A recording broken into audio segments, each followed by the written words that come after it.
어떻게 됩니까? 계약이 성립이 되려면 자 뭔가가 일치가 돼야 되죠. 그래서 그걸 우리가 주관적 합치 혹은 객관적 합치 이런 말을 씁니다. 이렇게. 자 주관적 합치라 하면 일단 사람이 일치가 되어야 하고 또 내용이 일치가 돼야 되겠죠. 그래서 이 계약이 성립되는 형태를 보면 자 이건 아실 것 같고 자 청약에 대해서 승낙하면 계약은 성립하죠. 자 두 번째 꼭 이런 형태로만 계약이 성립이 되는 게 아니라 청약에 대해서 청약을 하더라도 계약은 성립한다. 이걸 우리가 무슨 청약이라고 그래요? 교차 청약 1호청. 이렇게. 자, 세 번째는 자, 청약에 대해서 사실이 그래요. 자, 그러면 이 사실이 승낙으로 볼 수 있는 사실이 이렇고요. 그래서 자, 이걸 우리가 의사실현 이렇게 부릅니다. 그러면 이걸 지금 왜 적어놨는지 이유가 있을 텐데 봐보세요. 자, 계약이 성립되는 모습은 자 일단 단순 암기를 해보면 청승 뜨시면 되죠. 그죠? 자 그리고 청청, 청사 이 세 가지 형태로 계약이 성립이 돼요. 그러면 시험 문제가 뭐가 나올 거냐면 봐보세요. 성립 아닙니까? 그러니까는 기출문제를 전체를 다 분석을 해보면 타 시험도 마찬가지고요. 자 성립이니 계약이 성립이 되느냐 안 되느냐 이걸 물어본다고요. 계약이 성립이 되느냐 안 되느냐 이게 첫 번째 아니겠습니까? 그러니까 계약이 성립되는 모습은 이런 형태로 계약이 성립이 된다. 여기서 멈추면 안 되고요. 자, 두 번째 성립이 됐다면 언제 됩니까? 라고 해서 성립 시기 이게 같이 묶여 있단 말이에요. 그러니까 계약이 성립이 되는지 안 되는지를 따져보고 계약이 성립이 됐다면 항상 시기가 붙으시면 돼요. 그러면 갖다 넣어볼까요? 여기다가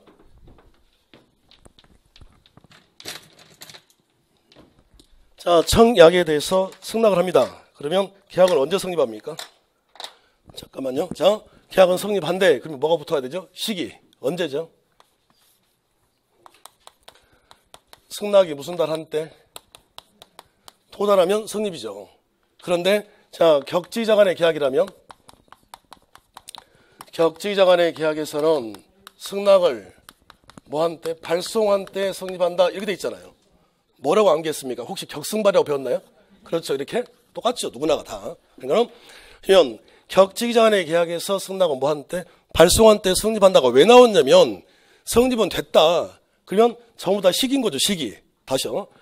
자, 청약과 청약 형태도 계약은 성립한다. 교차 청약. 그러면 뭐가 붙어와야 되죠? 시기. 시기는 언제죠? 그렇죠. 양청약이 무슨 달 한때? 도달 한때죠. 도달. 그러니까 청약이건 승낙이건 전부 다 도달해야 도달주의.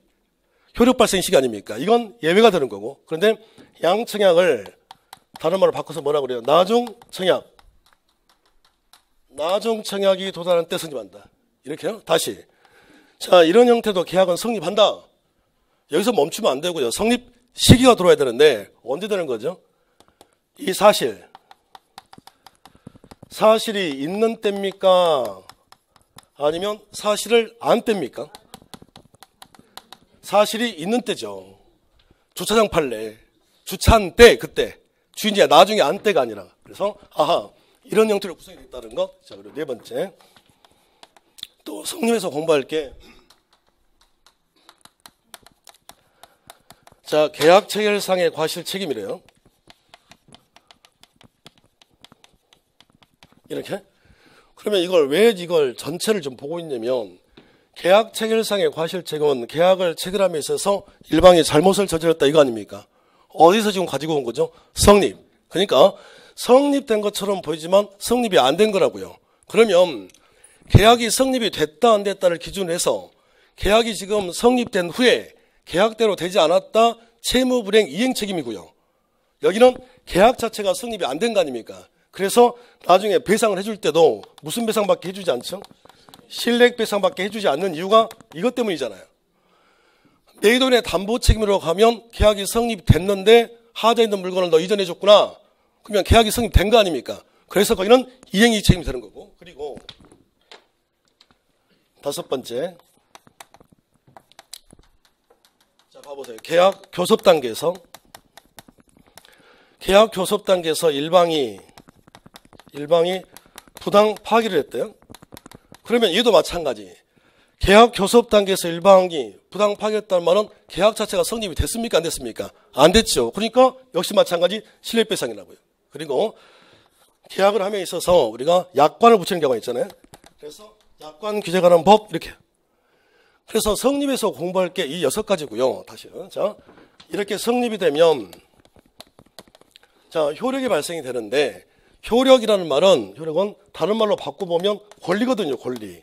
그러니까 전체 계약을 공부한다는 게 아니라 지금 매매하고 임대차만 하는 거 아닙니까? 그러면 매매계약은 쌍무계약입니까? 편무계약입니까? 쌍무죠. 그러니까 매매계약이 성립이 됐다. 내 권리. 내가 그 입장이 돼보면 되는 거 아니겠어요? 자, 그래서 자, 매매계약이 성립이 됐다. 매매는 쌍무계약이니까 자, 쌍무계약의 효력이라는 말이 쌍무계약이 성립이 됐다면 나에게는 어떤 권리가 있는 겁니까? 이거 배우는 거예요. 그러면 자, 이미 하나를 정리했기 때문에 자, 쌍무계약에서만 쓰는 게 뭐라고요? 무슨 이행항변권? 그렇죠. 동시이행항변권 이렇잖아요. 동시이행항변권 이렇게요. 쌍무. 자, 두 번째. 쌍무계약에서만 쓰는 게 뭐라고요? 무슨 부담? 위헌부담. 그러니까 이런 것들은 쌍무계약에서 배우는 거죠. 그래서 우리가 동시이행항변권, 위헌부담 이거 공부하는 거예요. 그리고 세 번째. 자, 효력 아닙니까? 원래 계약을 하게 되면 당사자에게 계약의 효력이 미치는 게 맞는데 계약의 효력이 제3자에게 미치는 경우가 있더라. 효력. 그걸 뭐라고 그러죠? 보험계약. 제3자를 위한 계약. 이거고요. 그리고 네 번째. 공부를 많이 했을 텐데 그거 가다 보면 해제와 해지를 배우죠. 배우는 이유가 다른 걸 하는 게 아니라 매매하고 임대차만 하잖아요.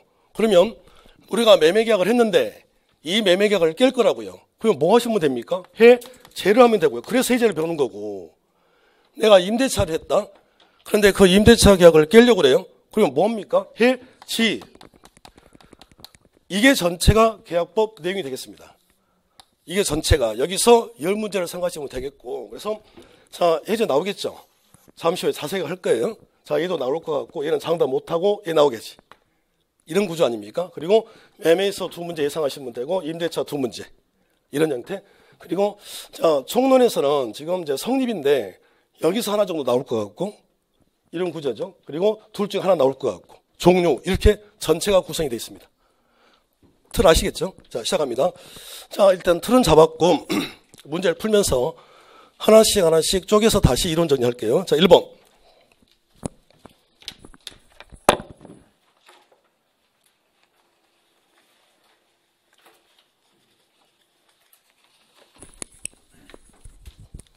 한 20분 떠들었더니 긴장감이 좀 풀리네요.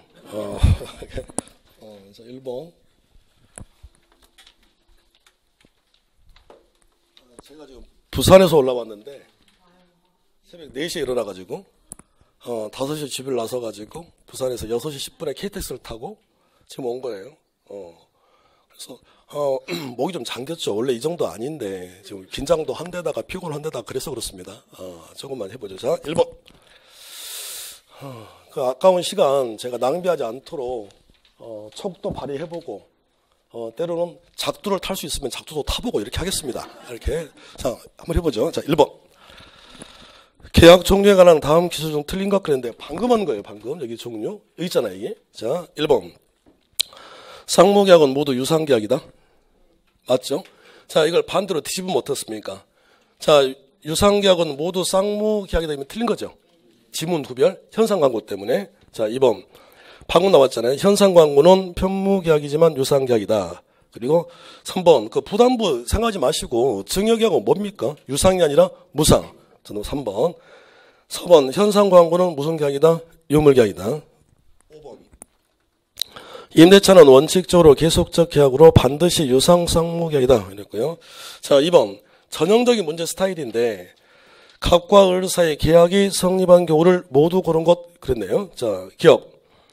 갑이 청약일로부터 15일간의 승낙 기간을 정하여 을에게 청약을 하였고 을이 승낙기한을 지나 승낙통지를 발송하여 갑에게 도착하였는데 갑이 을의 승낙에 대해서 조건을 붙여 승낙을 했습니다. 조건을 붙여 승낙 이걸 뭐로 보는 거죠? 새로운 청약. 그러면 이게 새로운 청약이면 다시 무슨 낙을 해요? 승낙을 해야 계약이 성립이 되죠.